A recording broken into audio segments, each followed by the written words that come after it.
Shalom, peuple de Dieu, de partout dans le monde où vous êtes, vous nous suivez. Aujourd'hui, le Seigneur m'a mis à cœur de venir clarifier, témoigner aussi de ce que j'avais vu de l'enlèvement de l'Église et de ce que j'avais vu un jour par la puissance, la main de Dieu. C'était vers les années 2013-2014, durant le début de mon ministère. Je suis un serviteur depuis 2011 où j'ai pu commencer le début de mon ministère, où j'avais tant et tant de vie de prière, plus excellent, plus meilleur. Et là, Dieu m'a fait grâce de pouvoir au moins vivre l'enlèvement de l'Église et vivre le règne millénial et le jugement dernier de l'Église. En soi, je vais essayer de partager ce témoignage. Ce n'est non pour que je tire ma gloire dans ça, non. C'est pour que ceux qui sont loin, ceux qui ne croient pas en Dieu, qui puissent aussi croire que Dieu existe, que Jésus-Christ revient trop bientôt, que c'est réel ce que nous disons. Nous ne sommes pas fous, nous, les chrétiens du monde entier. Si vous voyez quelqu'un qui vous témoigne du retour de Jésus-Christ, et si vous voyez quelqu'un qui vous parle de l'enlèvement, ce n'est pas un fou. Ce n'est pas un fou, c'est véritable, c'est réel. C'est de la même façon que Noé était en train de construire l'arche. Les gens le traitaient de fou. Oh, Noé est devenu fou. Mais après, ils se sont rendus compte que Noé était vrai. Et il avait rencontré le vrai Dieu du déluge, le vrai Dieu de punition, de châtiment qui a puni le monde entier. C'est vraiment important ce que nous vous disons. Quand vous voyez quelqu'un qui vous témoigne sur l'enlèvement, ne soyez pas trop pressé à juger, ne soyez pas trop pressé à condamner, à penser, à zapper, à fuir, à ne pas plus écouter la personne, c'est pas bon. Mais veillez à tout prix, écoutez tout le monde. C'était au début de mon ministère, je me suis vu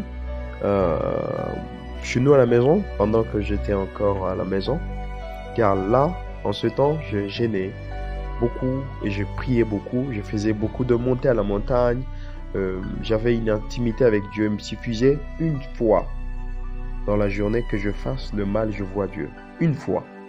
Le Seigneur Jésus-Christ, il venait, même actuellement je le sens auprès de moi, même quand je vous parle. Je ne sais pas quelle intimité que j'ai avec Dieu, je ne sais même pas quelle grâce que j'ai avec Dieu. Si je veux pécher aujourd'hui à l'heure que je suis, je veux le voir. Si je veux faire du bien, je veux le voir, m'apprécier. Je ne sais pas comment Dieu, je ne sais même pas qui je suis et comment Dieu m'aime plus que moi-même. Alors, c'était un jour, je me suis vu à la maison chez nous et tout d'un coup, j'ai vu un petit trou derrière la clôture de chez nous. Et je suis sorti par là et je suis allé. C'est comme si je me tiraillais avec le membre de ma famille pour que je sorte. C'est comme s'il y avait un problème entre moi et mes parents, et mes frères et sœurs. Et je suis sorti, mais pas laissé le mal. J'ai pas laissé de mal. Il y avait des relations entre nous. Mais je suis sorti derrière la clôture et il y avait un trou. Je suis sorti. Et quand je suis sorti, je suis allé vivre dans des difficultés. Parce que la vie de parents, c'est une vie un peu aisée, facile et autre. Mais moi, je suis allé traverser dans des difficultés. C'était dans la volonté de Dieu. Et tout d'un coup, pouf, il y a eu l'enlèvement. Et quand il y a eu l'enlèvement, c'était une puissance qui nous attira. Et puis dans tout, j'ai même oublié toute la souffrance qu'il y avait. J'ai même oublié tout ce que je voyais. Je me retrouvais au ciel. Au ciel, c'était un endroit très magnifique que j'ai jamais vu sur terre, que je verrai jamais sur terre. Même la pelouse du ciel n'est pas comparable aux pelouses synthétiques qu'on met dans le stade. C'est vraiment, c'est un endroit trop magnifique. Mais retrouvé au ciel, j'avais pas l'âge que j'avais pendant que j'étais enlevé. Car me retrouver au ciel, j'étais dans un petit corps rajeuni. Je me sentais trop bien, trop à l'aise car j'étais sous forme d'un enfant de 8 ans, 9 ans. Auprès de moi, il y avait un certain nombre de gens qui étaient aussi enlevés. C'était un certain nombre de gens qui je pouvais compter au bout de doigts, 14 ou 20 comme ça. Mais nous étions dans le ciel. Ce qui m'a étonné, que chacun d'entre nous avait un livre. Et dans le livre là-bas, si tu ouvres ce livre, tu vois ta vie depuis ta naissance jusqu'à ta mort. Tu vois toute ta vie là-bas dans le livre. Ça veut dire tout ce que tu as pu faire durant ta vie, depuis que tu es né jusqu'à ce que tu seras enlevé, jusqu'à ce que tu es mort. Tout était écrit dans le livre. C'est un livre qui montre en 3 dimensions, comme les images qui nous montrent actuellement dans 3 dimensions. Et puis trop rapide. Tu ne feras même pas 1 minute en train de voir toute ta vie jusqu'à ce que tu meurs. Toute ta vie, tu ne feras même pas 1 minute, tu vois tout. Vous imaginez, la vie que nous voyons sur terre avec tant et tant de difficultés, trop long, mais au ciel, s'il s'agit que tu vois ta vie, ça ne prendra pas 1 minute, tu vois toute ta vie. Et puis par après, j'ai vu des bâtiments qui étaient inachevés. C'était des grands bâtiments, des édifices qui étaient en construction, mais d'autres qui n'étaient pas tôlés, d'autres qui étaient tôlés et d'autres qui n'étaient pas finis. Et tout d'un coup, il y a eu des trompettes qui ont retenti dans le ciel, des trompettes. Et un ange est venu auprès de nous, nous a dit, venez, venez, venez, venez devant le trône. C'est l'heure du jugement. Nous nous sommes dit, l'heure du jugement. Bon, ok. Directement, nous sommes allés devant le trône. Je voyais un trône comme je n'ai jamais vu de trône sur terre. C'était sous forme d'une montagne. D'une montagne avec... qu'est-ce que je peux dire? Comment je peux le dire? C'était une montagne, ceux qui font le mine, ceux qui sont opérateurs avec engin et peuvent connaître.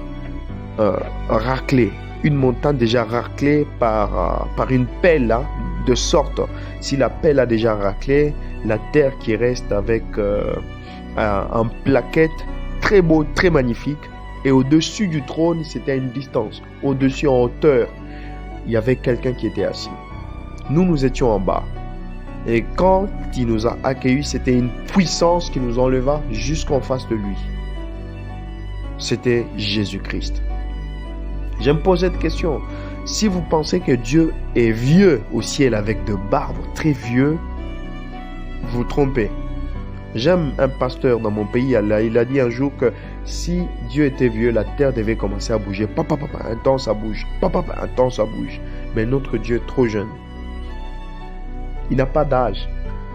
Il est symbole de cet homme qui est mort à la croix, à cet âge de 30 quelques années. C'est comme ça que notre Dieu est assis sur son trône.